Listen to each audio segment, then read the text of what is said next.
तो दोस्तों, आज की कहानी की शुरुआत होती है और हमें मिच नाम के एक बंदे को दिखाया जाता है जो पेशे से एक जर्नलिस्ट होता है। यहाँ पर वो एक मैगजीन के लिए काम कर रहा होता है, लेकिन हम जान पाते हैं कि मिच को सेक्स एडिक्शन का बहुत ज्यादा प्रॉब्लम था। जिसके बाद वो हर रात एक नई प्रेस्टिट्यूट को अपने घर पर लेकर आता था और उससे भरपूर रोमांस करता है। अब हम देखते हैं कि मिच का बॉस मिच को बिना किसी वजह के उसे जॉब से निकाल देता है, लेकिन मिच को इस जॉब की बहुत ज्यादा जरूरत थी।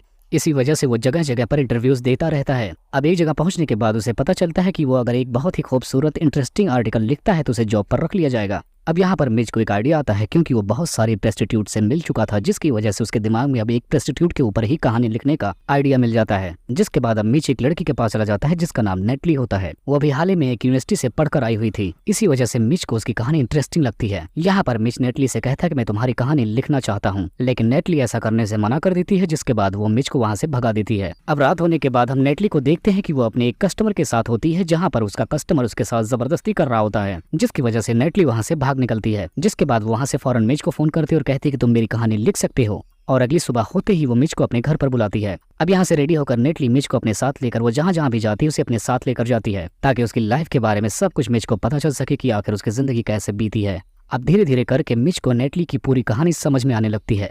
अब नेटली उसे हर रोज अपने साथ अपनी अपनी जगहों पर लेकर जाती है। इसके अलावा जब वो अपने कस्टमर्स के साथ होती है तब भी मिच वहीं पर मौजूद होता है। यहाँ पर नेटली अपने हर एक दोस्त से बताती है कि मिच उसका बॉयफ्रेंड है और अगर वो उसके साथ जबरदस्ती करते हैं तो मिच उन्हें जोरदार मुक्का मारेगा। अब नेटली का एक कस्टमर जब नेटली के साथ बदतमीजी करने लगता है तब वो मिच को बुलाती है, जिसके बाद मिच उस आदमी को डरा कर वहाँ से भगा देता है। अब हम देखते हैं जब ये दोनों वहाँ से निकलते हैं तभी मिच को एक मैसेज आता है, जिसके बाद वो नेटली से कहता है कि अब मुझे घर जाना होगा, लेकिन नेटली को यह थोड़ा अजीब लगता है। इसी वजह से वो मिच को फॉलो करने लगती है। अब वो देखती है कि मिच एक ब्रोथल में जाता है, जहाँ पर वो एक प्रेस्टिट्यूट को अपने साथ लेकर उसके साथ इंटीमेट होता है और उसके पीछे पड़ी नेटली उसे ऐसा करते हुए देख लेती है। इस बात से उसे पता चल जाता है कि मिच एक सेक्स एडिक्ट आदमी है और हर रात वो एक प्रेस्टिट्यूट के साथ इंटीमेट होने की उसकी आदत है। अब वहाँ से निकलने के बाद ये दोनों एक दूसरे के साथ खाना खाते हैं, जिसके बाद एक दूसरे के साथ ये दोनों कंफर्टेबल भी फील करने लगते हैं और धीरे धीरे करके इन दोनों के बीच गहरी दोस्ती भी हो जाती है। अब अगली सुबह हम देखते हैं कि मिच नेटली को अपने पुराने घर पर लेकर आता है, जहाँ पर उसके फादर और उसकी सिस्टर भी रहती हैं। अब अपने घर में नेटली को अपने साथ ले जाकर वो अपने फादर से उसे अपनी गर्लफ्रेंड बताकर सबसे इंट्रोड्यूस करवाता है। अब खाना खाने के दौरान हम देखते हैं कि मिच के फादर मिच से बिल्कुल खुश नहीं होते।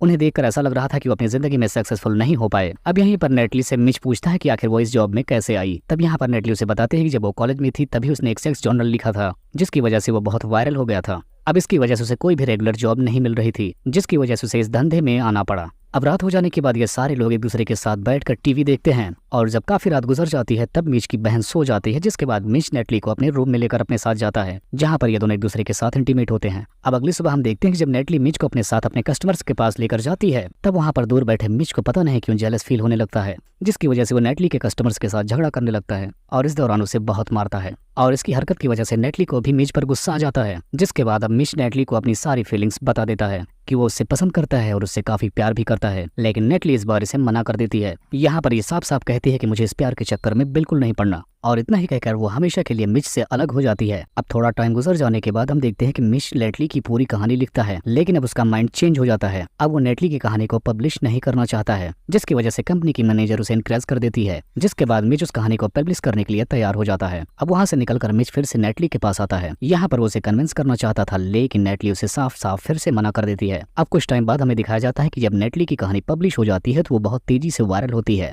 जिसकी वजह से नेटली भी काफी ज्यादा वायरल हो जाती है और हिट हो जाती है। जिसके बाद अब उस कहानी को सुनने के बाद नेटली भी प्रेस्टिट्यूशन छोड़ देती है, जिसके बाद वो एक कॉलेज में जाकर एडमिया के लिए एडमिशन लेती है। अब कुछ टाइम बाद जब मिच अपने घर पर आता है तो देखता है कि उसके फादर ने वो कहानी पढ़ ली है, जिसके बाद वो मिच से माफी मांगकर उसकी तारीफ करते हैं और उससे कहते हैं कि मैंने तुम्हें अंडर एस्टिमेट किया, इसके अलावा तुम्हारी लिखी हुई कहानी मुझे बहुत पसंद आई। जिसके बाद मिच भी काफी खुश हो जाता है। तभी अचानक से उसका दरवाजा नॉक होता है। दरवाजा खोलने के बाद मिच देखता है कि नेटली उसके सामने खड़ी है। तभी यहाँ पर नेटली रोकर उससे बोलने लगती है कि मुझे भी रियलाइज हो गया है कि शायद मैं भी तुमसे प्यार करने लगी हूँ, जिसकी वजह से मैंने भी प्रेस्टिट्यूशन छोड़ दिया है और एक कॉलेज में एमबीए का एडमिशन ले लिया है। अब ये बात सुनने के बाद मिच भी और ज्यादा खुश हो जाता है, जिसके बाद अब दोनों एक दूसरे को जोरदार किस करते हैं और यहीं से इन दोनों के रिलेशनशिप स्टार्ट हो जाती है और इसी को दिखाते हुए इस कहानी का यहीं पर एंड हो जाता है।